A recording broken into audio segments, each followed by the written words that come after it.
최근에 20대, 30대 남성들이 극우화되어 있다. 부정선거를 주장하는 어떤 음모론적 주장들이 되게 퍼졌고요. 이후에 서부지법에서는 아마 부정선거론의 첫 시작은 국민의힘 쪽이 아니었죠. 민주당이 극좌라는 얘기를 들었던 것도 윤석열 대통령 같은 작자라든가 극우도 우리의 곁에 감히 오지 못할 것이다. 저는 이렇게 보고 있습니다.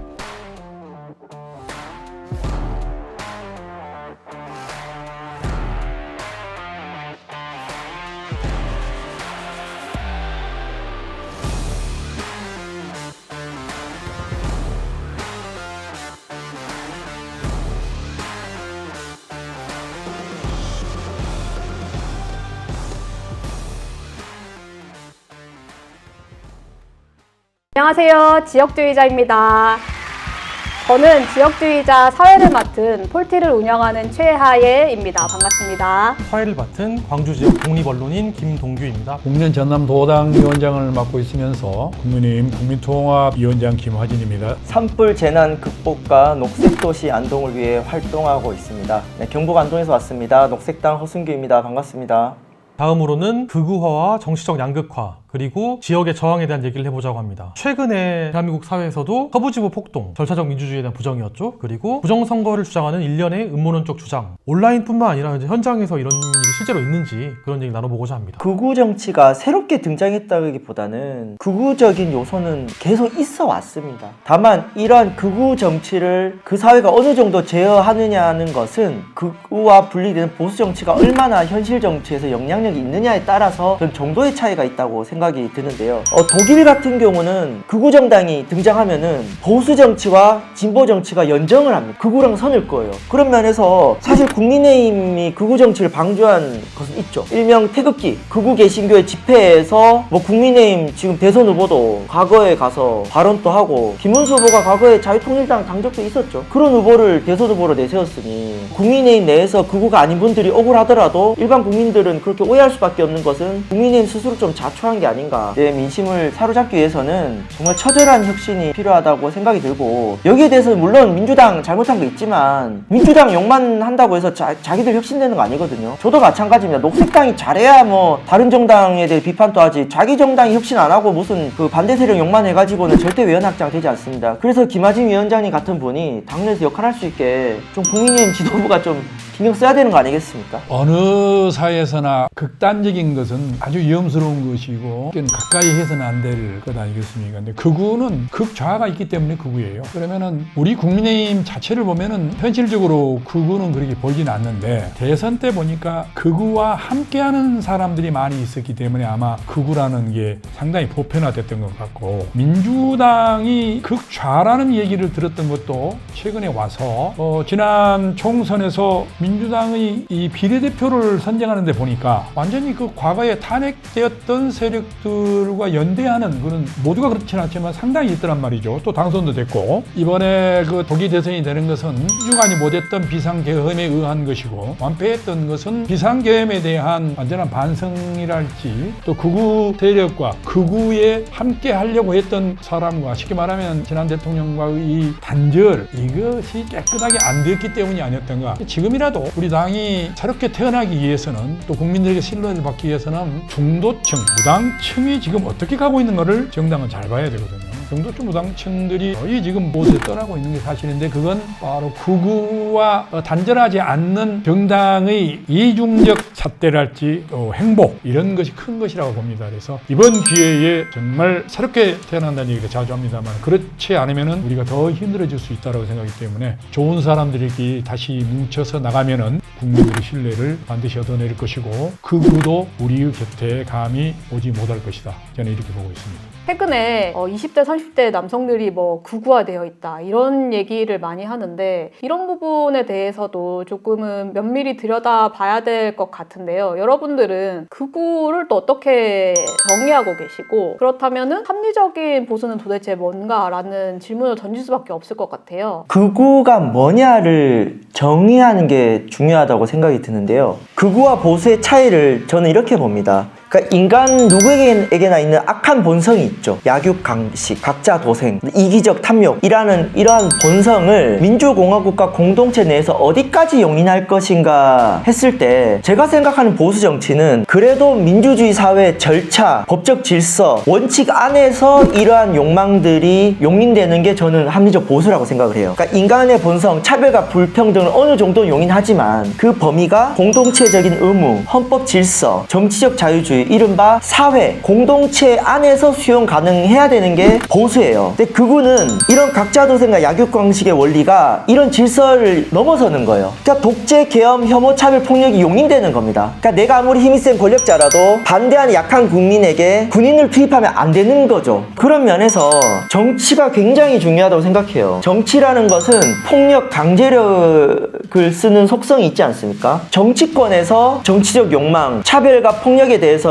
여기까지는 절대 안 되라고 선을 그어줘야 되는 것이죠. 그런데 윤석열 대통령 같은 작자라든가 정강훈 목사라든가 과거에 시민들을 학살했던 지도자들과 다를 바가 없지 않습니까? 그런 면에서 보수와 극우를 갈라치는 굉장히 중요한 쟁점이 우리 사회 합의가 바로 저는 5.18의 헌법 전문에 들어가야 된다. 그러니까 보수든 진보든 기본 선이 있어야 되는 거예요. 윤석열 대통령 정말 말 같지도 않은 이유로 계엄을 하지 않았습니까? 그러니까 이런 부분에 있어서는 정리를 깔끔하게 하고 가야 된다라고 봅니다. 극우와 단절하지 않는 합리적 보수는 신뢰를 받지 못한다. 저는 이런 말씀을 분명히 드리고 싶고요. 자유민주주의 체제와 자유 대한민국 수호를 이해하는 길에 함께 가면은 그것은 합리적 보수가 되지만은 그렇지 못하고 정부 정체성이나 정부 집단의 문제를 폭력이나 다른 방향으로 선전하는 것, 이런 것들 문제가 있다고 보고요. 또 젊은 20대, 30대에서 극우가 있다고 하는데 그분들의 생각들을 좀 들어보면은 과거 박정희 대통령으로 인해서 대한민국의 산업화가 되고 대한민국이 오늘의 세계의 강대국으로 들어왔다. 이러한 향수에 의한 것이 조금 더 진전돼서 20대, 30대들이 극우가 됐다고 하는데 실질적으로 극우가 됐다라는 것은 우리가 찾아보기 힘들고 그들 역시 자유 대한민국을 위해서 공산사회주의가 자유 대한민국을 이겨서는 안 된다. 그들에게 조금이라도 오해가 가는 정치 지성인들의 자세가 좀 확고해져야 되겠다라는 거라고. 또 이런 것을 불식시키기 위해서는 이재명 정부 역시 한미일 동맹을 끈히 하는데 참여를 해야 됩니다. 한미일 동맹이라는 것은 자유 대한민국 수호하는 것이고 자유민주주의를 지키는 것이기 때문에 바로 이러한 것 때문에 젊은이들이 상당히 오해가 있는 것 같고요. 이런 면에서 이제 극우가 청년들에게 있는가 이런 얘기들이 많았었는데 그렇게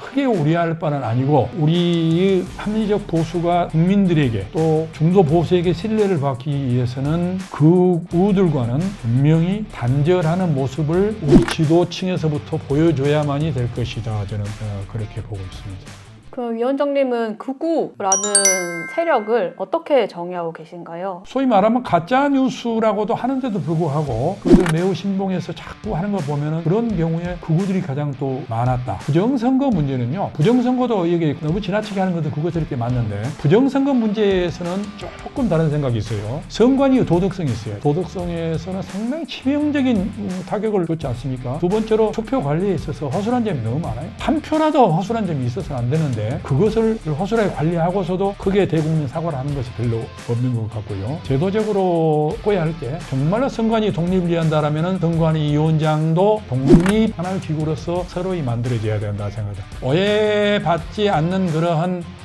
기관이 돼야 되고 관리가 철저해야 되고 그런 것 때문에 극우들이 난립하고 길을 펴는 계기가 되어서는 안 된다. 과감하게 청산하지만은 정부에서도 그러한 문제점이 있는 것은 확실하게 불식시켜줘야 된다. 구분해 봐야 될 것 같아요. 과도한 부정선거론에서는 전 동의하지 않고 근데 물론 선관위의 어떤 행정적인 미숙함이라든가 실무적인 문제에 대해서는 선관위가 좀 분골쇄신해서 빌미를 주면 안 된다고 생각하고요. 다만 부정선거론의 첫 시작은 국민의힘 쪽이 아니었죠. 민주당의 유명 스피커들이 잘못 부정선거 문제 제기한 적이 있는데 저는 이 부분은 말 그대로 잘못된 거는 짚어나가고 여야의 문제가 아니라 개선해가고 다만 전체적인 민주적인 선거 질서 자체를 부정하는 것까지 가는 것은 적어도 주류 정치권 내에서는 좀 선을 그어야 되지 않을까 싶습니다. 스펙트럼 얘기를 했는데 우리 시대에는 보수랑 진보를 어떻게 정리를 하면 좋을까라는 궁금증이 듭니다. 여러분들은 보수, 진보 어떻게 정의하고 계신가요? 보수는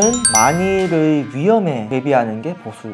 그리고 진보는 만일의 가능성에 도전하는 것이 진보라는 얘기를 들은 적이 있어요. 그러니까 보수는 현재 체제 내에서의 어떤 부족한 부분들을 끊임없이 성찰하고 혁신하는 게 이상적인 합리적 보수라면은, 진보는 현재 체제의 그 너머 더 이상적인 제도를 끊임없이 연구하고 설득하고 나아가게 하는 겁니다. 그래서 건강한 보수와 건강한 진보가 끊임없이 토론을 하게 하면서 우리 사회는 더 나은 미래로 가야 되는 거예요. 근데 지금 우리나라는 보수가 아닌 반동, 변화 자체를 거부하고 50년 전, 100년 전의 시대 패러다임을 계속 주장하는 반동, 나아가서 극우라는 부분이 있고, 또 반대로 진보의 경우는 본인들의 이상을 현실 가능한 정책적 힘으로 만들어낼 힘이 있어야 되는데 그러한 사회적 동력을 못 만들어내고 있다는 게 문제입니다. 그러다 보니 한국 정치는 미래지향적인 의제로 논쟁하기보다는 자꾸 과거의 의제를 두고 논쟁을 하다 보니까 진보랑 보수가 상대적 개념인데 시간이 지나면 진보 보수 개념 변해야 되거든요. 근데 이번처럼 1980년대나 해야 될 개혁을 대통령이 해버리니까 지금 우리가 지금 기후위기라든가 연금개혁 가지고 진보 보수가 논쟁을 해야 되는데 계엄이냐 아니냐를 가지고 논쟁을 해버리니까 한국 정치가 퇴행적으로 가버리게 되는 거죠. 그렇기 때문에 보수든 진보든 간에 2020년에 맞게 혁신적으로 나아가야 된다. 한쪽이 80년대를 가버리면은 진보도 성장을 못합니다.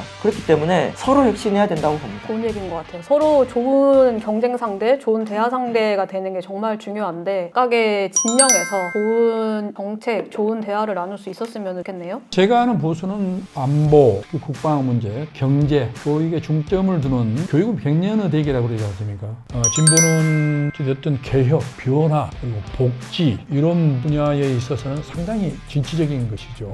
그런데 이제 간혹 문제가 되는 것은 진보가 정치적으로 다수가 되었을 때는 지나치게 월권화하고 집단적 그 우월성으로 민주주의 원칙인 소수를 짓누르려고 하는 그런 위험성이 있는 것도 사실이거든요. 그래서 어느 것이 좋고 어느 것이 그런 것이냐 이것은 따지기는 어렵지만은 자유 대한민국 체제에서는 진보와 보수가 50대 50으로 가는 건 좋은데 그럼 누가 보수고 누가 진보인데 그 평가를 어느 사람들이 할 것인가? 정말로 보수와 진보가 치를 하고 의회 정치도 중요하지만 의회 정치 이후에도 자연스럽게 각각의 통합된 정치인들의 모임을 만들어서 주민의 소리를 받아들이는 그런 정치 풍토로 변혁이 됐으면 참 좋지 않겠는가.